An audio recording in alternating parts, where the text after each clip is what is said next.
Hello, and thank you very much for listening to this episode of the Billy Newman Photo Podcast, recorded for the first week of June 2020. Hope everybody's doing good. I got a cup of coffee made over here. I've been hanging out at my studio desk and trying to get a couple minutes of recording in to make a post up today. But I hope everybody's been doing well. Been hanging in there through the lockdown reopenings. Been hanging in there through the protests that have started up. A lot of news and stuff going on. A lot of pictures and stuff. A lot of new images from all the different media sources. Either the press photographers, like the AP press photographers, or really, and more impressively, all the cell phone footage that's been captured just in the last 2 weeks or so has been really surprising. I think it's going to go down in history as sort of an interesting event, sort of similar to how, well, what am I saying here even? Just as media progresses and now the proliferation of everyone having a camera in their pocket is sort of what's created a revolutionary moment, in a sense, where we get to have a lot of information captured, not only from specific media sources like an AP press photographer, but also a 17-year-old girl gets to record a video and send that out. And that piece of media captures a moment that has a huge influence on a huge part of the culture. And I think that's one of the systems that maybe hadn't been foreseen before in the way that media works and the way that media spreads messages through the world. But I was kind of thinking about, well, how would we say it? So just in the last couple of weeks, given that everyone now has a phone and some way to capture media, we've had all sorts of instances of these kind of specific, well, I guess I'll say police brutality circumstances and murders that have happened, that have been captured on video and on photographs, and you have just like different tear gassings of protesters, different peaceful protesters being attacked, different rioters being exposed for the crimes that they're committing.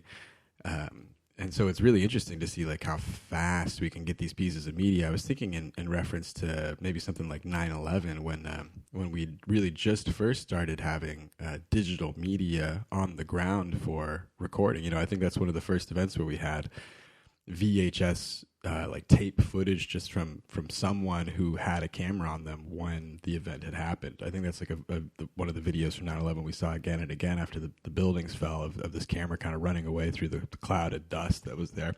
Really intense footage.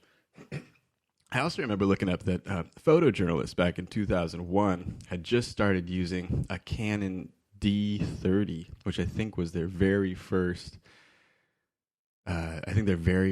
digital camera that was put out into newsrooms. So even for 2001, for September 11th, 2001, a lot of the media was created on film, and a lot of the media was created on, like VHS tape or like really low megapixel, like maybe 3 or 2 megapixel cameras back then. So I thought that was really interesting. I mean, I think it was like another year or another I think the Nikon D1 had just come out, which I'd probably talked about on this podcast before. That was like one of the first cameras. So there's really only a couple digital photography options back then. The idea of cell phone videos, imagine what that kind of event would have been like if every single person had a feed of video that had been uploaded or recorded on the day of an event like that. So that's what's really interesting about kind of the changes in those events as we kind of progress through history. But I was also thinking back to like Vietnam too, where there was a lot of video. Well, I guess the Vietnam era, maybe the era of the 60s, the era of the protests and the riots that had gone on to end Vietnam now and to get the civil rights bill passed. There's a lot of media created around that we still see in history books now, but a significant amount of that media was really all created by the press at the time. And that's sort of the divergence that we're seeing now, is that instead of an edited message that was represented by the press, we're seeing an unedited message that's developed and created and shared by a wide population of people across the United States. And then it's sort of edited through the crowd and then edited through the links that you receive. And really, even still, that's probably a manipulation on the total amount of information available. But it's just really interesting to see kind of the changes in progression in media. I'm not saying it's better now or worse than it was before, specifically for the the application of media to communicate a message to a population. It seemed like, I don't know. It's just interesting to analyze, I guess, kind of the types of things that are changing. I remember, I guess, kind of first thinking about this with the 2000. Well, maybe, I don't know, probably not the first time, but I was thinking about this again with the 2017 eclipse. I know it's odd to try and compare these two circumstances, but historically, I started thinking about this idea that when the 2017 All-American eclipse happened on, I think, what was it, August 21st, maybe 17th. 2017. It was 2017, so it was probably the 20th. I don't know what it was, but when we had the All-American eclipse, there were videos and there were great photographs from almost every photographer, every Instagram photographer, every amateur, prosumer, or semi-professional. I have a bunch of photographs from the eclipse that are okay, but everyone was able to capture photographs from all over the country, and that's because they all had a piece of media equipment. And then as you go back in time to different eclipses that have happened in the past, I was trying to do that as I was looking up information when that eclipse was coming up. There's really almost no information about the past cycle of that eclipse. I think it was like back in the 90s, and so you had like some news reports from France or something. It was this kind of wobbly VHS tape that was uploaded to YouTube. There's a couple photos, like one or two photos from its appearance in 1945, and it's cool to see a black and white photo of an eclipse, but it's like one or two that exist, and now there's hundreds of gigabytes of images and different sequences and different renderings of how that eclipse progressed and passed. And so just kind of seeing that as a macro of it, or as a polysemic example, the change in time creates a change in the representation of media and how it's used to show what's going on. So I thought that was really interesting. But we're definitely seeing that now. We're just in the last 15 days, we probably have more coverage and more media evidence of things that we were interested in than we probably ever had before for a significant newsworthy event like this.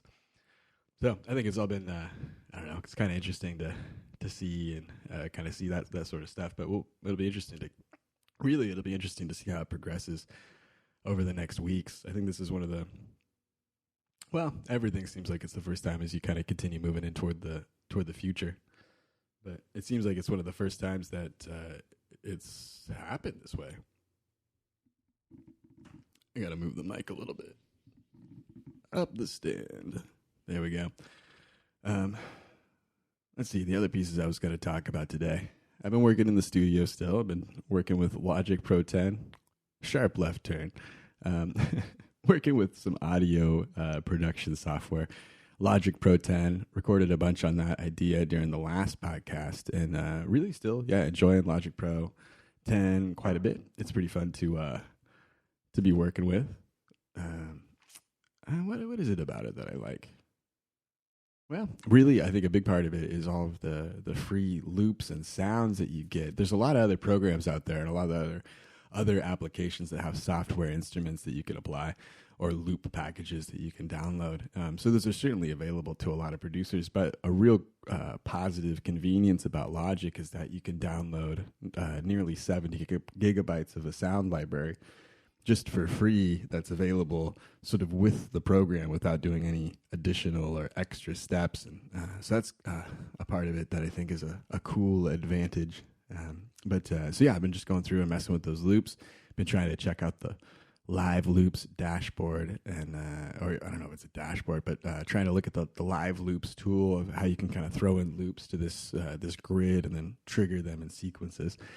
So it's been fun to check out while I've been trying to do some guitar stuff. Really just, pardon me, really just kind of regular practice stuff is all I'm up to. But it's cool. There's a couple amp modelers that you can get into when you have your guitar plugged into an interface into the computer.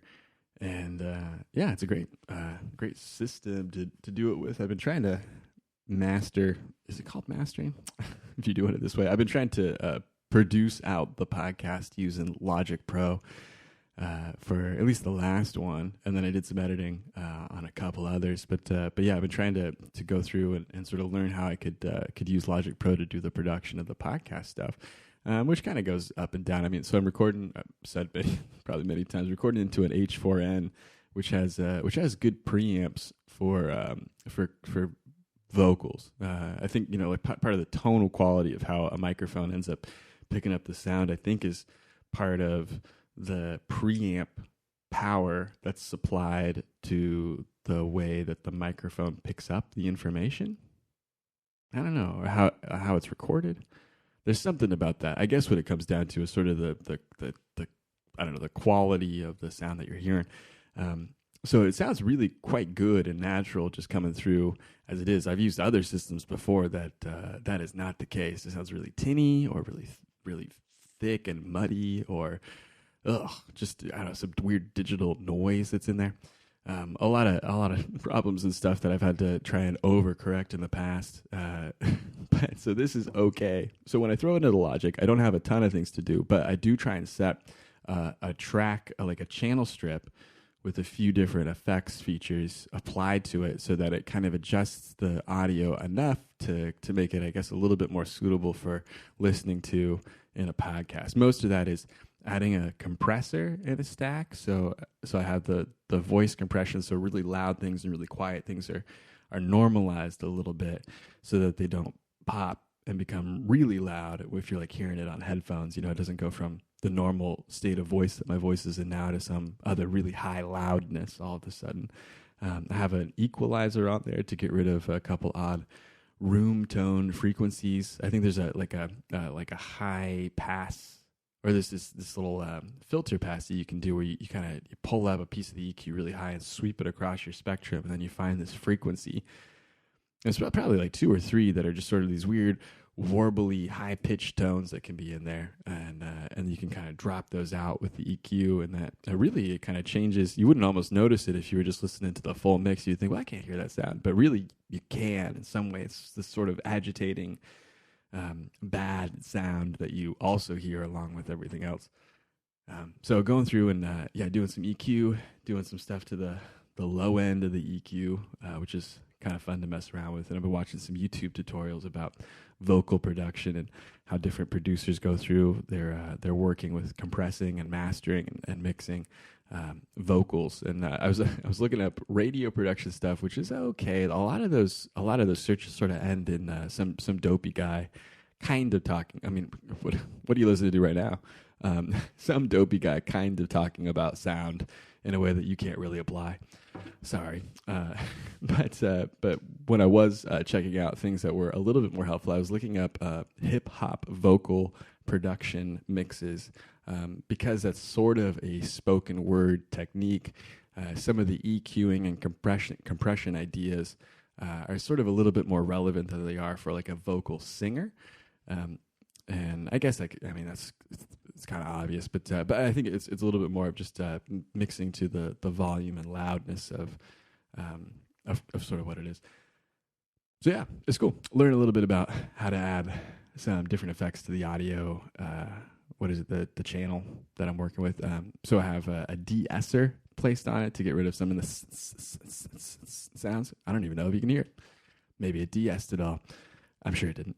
And also I think what is it, like an echo? Not an echo, a reverb effect that's on there, and I think that's supposed to be like a dry and wet mix. That's supposed to add like a little bit more space to the sound. Sometimes it could be a little too flat, or I guess dry sounding, and so you're supposed to add a little reverb to it to make it feel like it's in a more natural room space than like a quiet box or something. I also put a noise gate on there so that any sound under like a certain level will be cut out and stripped away, so that there's not any like distracting lower hums or buzzes or something like that. I remember on my first podcast, I think I was running like an analog input into the computer to record. And my first podcast, like back in 2009, and there was always this like kind of, I don't know, this low ground hum, this that would be floating on in the background, and it was annoying. But I think I'd apply like a pretty aggressive noise gate to try and chop it out. and it just sounded way over processed. Shoot. So kind of the live and learn part of it, but I wish I did a little more learning of it. So I have this channel stack. I've been working in Logic Pro. I've been trying to figure out the mixing stuff. I'm kind of tweaking it here and there, and just kind of having fun with some of the music production stuff that you can do. I'm looking at this controller. There's different types of MIDI controllers out there. A lot of the time when you talk about a MIDI controller, you're talking about like a keyboard or, like a piano keyboard kind of a thing, but not a piano, just a controller, they call it, because it doesn't have any sounds in it. A piano has strings and hammers that, it's sort of a physical operation. It's triggering an actual harmonic sound to occur in real space. With a controller, it's just buttons, and then the computer processes those MIDI sounds to play back a sample or a generated tone of some sort. So I have this M Audio 25 key keyboard, which is a MIDI controller that I have plugged into the computer to do some stuff with it. But really that's just like a MIDI instrument that's plugged in. Really cool and great for the music production stuff that someone might want to do. But this other type of controller that I'm looking at is a little separate from what like a DJ controller would be. Maybe you've seen those of kind of the pads or the scratch pads or the sort of the mix fade in and out or whatever that kind of stuff is. There's those DJ controllers, but this one is more like a digital console. So it's I think an 8-channel mixer is really what it looks like with a 9th channel master. And instead of having like outputs, like sends and outputs for 1/4-inch jacks on the top to go to analog equipment, it's really just a controller that drives MIDI information through USB into Logic or into other digital audio workstations, and then allows you to control those knobs and features of your digital audio workstation through the controller. So it's really cool. So you slide, you're going to mix something, so you want to slide the mix of channel 1 up to a higher volume, but you want to take channel 3 down a little bit. You can do that physically just on these sliders that are there, and then you can punch in for record or arm for record or select or mute or whatever it is. And then there's a number of different kind of control features and knobs on the sides where you can get into some of the things. So I've been looking at these controllers, looking at an X-Touch Behringer, or what is it? It's made by Behringer, and it's an X-Touch Compact is one of the ones I was looking at. There's an X-Touch 1, and I think just the general X-Touch is like a full-sized like digital console space. It would take up most of a desk to have. It's like and there's a Mini out there too, which I think you can throw in a laptop bag. Cool that those options exist out there. And yeah, it definitely seems like it'd be kind of interesting for music producers to try and use. But I was also looking at some of the things that you can do with it in Lightroom too. So these controllers, you can have MIDI signals run into the computer to trigger different keyboard commands or different clicks and stuff. So I guess what you can do, and there's been some softwares made for it over the last couple of years that do Lightroom control. So you can have a controller like this and turn a knob, and then that knob will respond to a fader, or one of those sliders that exists in the develop module of Lightroom. So you want to change the white balance of a photo. Well, you have a slider for your white balance, so or a rocker or something. You can turn it up or down, or you have a slider that can go to a high exposure or low exposure, or change your brightness or hues, or adjust your blacks or your tone curves. You have access to that, of course, all on the screen, but you also have controls of that in physical spaces, buttons mapped to that controller through this software. I think a couple of the pieces of software that I've seen are Midi to Lightroom, Midi to LR, I think is what it's titled as, which I'm sure you can search. There's a paid software called P-Fixer that exists out there that has a free trial. You should try it out if you're interested. And then there's another software called LR Control, and I think that's also another piece of paid software that you can get a free trial for. There's a few videos online that kind of express how some of these mixing pieces go, but really I don't think there are that many videos that describe how mixing with an X Touch or mixing with some kind of MIDI controller for photos in Lightroom really works. There's some stuff like, there's a couple guys kind of going around and tweaking some photos. So you get the general idea of what it is. And I guess that's really enough. I mean, you know how to edit the photos, but yeah, it's kind of interesting to see how the controllers plug into it. I've heard it helps with productivity and workflow. I've also seen plenty of professional photography. It's not like every top photography studio is implementing a controller, and that's why they're getting better at editing. I think they're hiring an editor. Is that what they're doing? I need to learn about sort of that higher end of stuff, but I swear sometimes, of course, there's a lot of the bespoke journeyman photographers that just sort of work and do all the work and then build a package and send it out. But there's also a lot of photographers working in commercial markets or wedding markets too that shoot a bunch of photos and then have a number of editors go through the library, and they'll do editing, color editing and stuff, but they'll also do more tedious tasks like keywording or like metadata description editing or something, where they go through and make a bunch of changes or a bunch of log lines to have liner notes inserted into the metadata of a photograph. Interesting as a process, but yeah, I've seen a couple interns hired in a photography studio just to work on tagging and logging and keywording stuff, which I don't want to do. I don't do that in my Lightroom catalog at all. I don't know, to the whatever degree I need, but it's like in a collection or something. So I've seen that, but I've also seen really talented visual editors, where their training is just to use Photoshop to apply sharpening. You go, oh man, wow, that's what you do?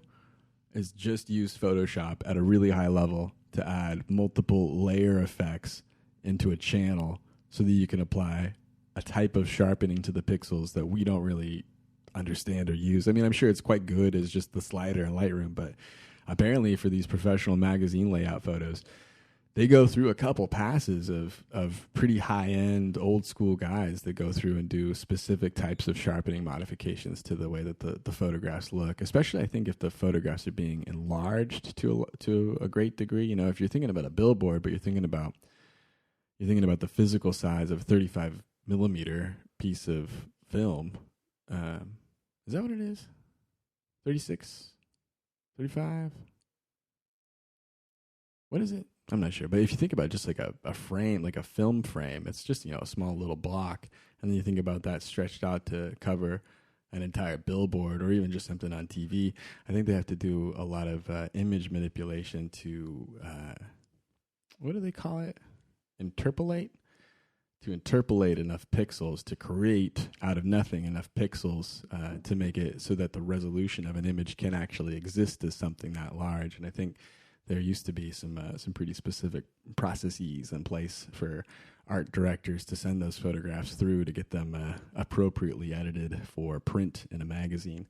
And so all that sort of stuff has kind of gone out the window now, and now it's just sort of, juice the photo up in an editor to make it look cool, to get it out online or to get it into a book or something. So maybe it'll seem regrettable in the future that was sort of the case with a lot of the images, but also probably not. I think it'll be fine. It'd be cool to get a pro editor on board, but I figure that's sort of a way of the past. I think I talked before about different ways of the past that like film photography had gone, where there was stock photo sessions where you could just take pictures of a corral of horses. 30 photographers would take a picture of a corral of horses, and they'd all sell that in a calendar and make 10 grand for the year. Those days are over. I don't think that's happening anymore. As is the idea of hiring a full-time image editor to do professional color gradation on your images. I think that'll just be up to me now. So I guess that's probably a lot of the stuff that I'll talk about on this episode of the podcast. Thanks a lot for checking it out. Hope you guys check out some stuff on billynewmanphoto.com. A few new things up there, some stuff on the homepage, some good links to other outbound sources, some links to books, some links to some podcasts, links to some blog posts. All pretty cool. But yeah, check it out at billynewmanphoto.com. Thanks a lot for listening to this episode of the podcast. Talk to you next time.